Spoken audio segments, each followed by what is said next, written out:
ఇవాళ రాజ్యం వెళ్తున్నటువంటి కాంగ్రెస్ ప్రభుత్వం నిరుద్యోగులందరికీ మాట ఇచ్చి మరి ఎట్టి పరిస్థితుల్లో మేము ఒక జాబ్ క్యాలెండర్ ఇస్తాము.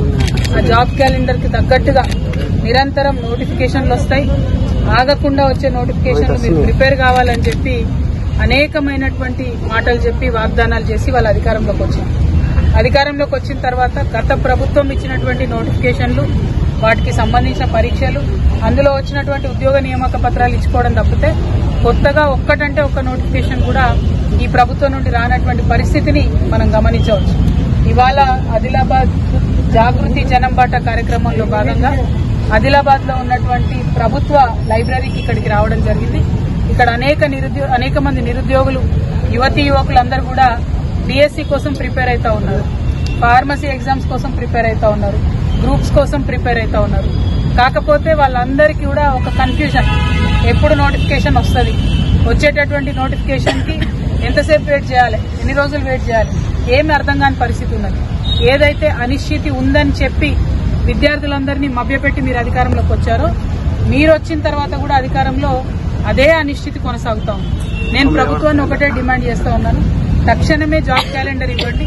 ఇచ్చినటువంటి జాబ్ క్యాలెండర్ ఏదో పండగల క్యాలెండర్ లా కాకుండా ఒక సీరియస్ క్యాలెండర్ లా మీరు ఇచ్చిన డేట్స్ కి నిలబడి ఫిక్స్ అయ్యి ఎగ్జామ్స్ కండక్ట్ చేసే విధంగా ఉండాలని డిమాండ్ చేస్తున్నాను.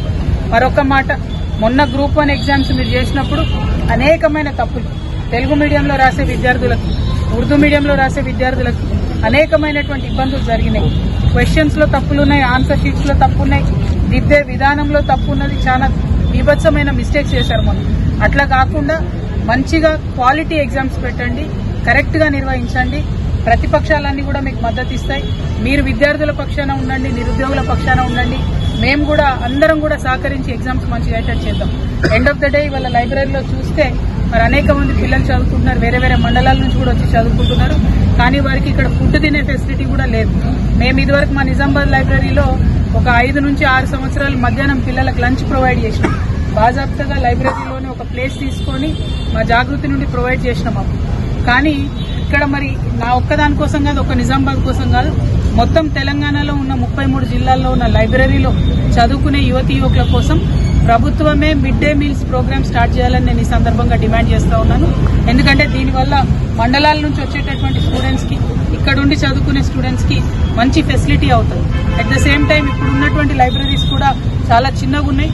ఇప్పుడు ఇక్కడ చూసి వచ్చినాం, కరెంటు పోతే గంటలు వస్తలేదు. ఇప్పుడు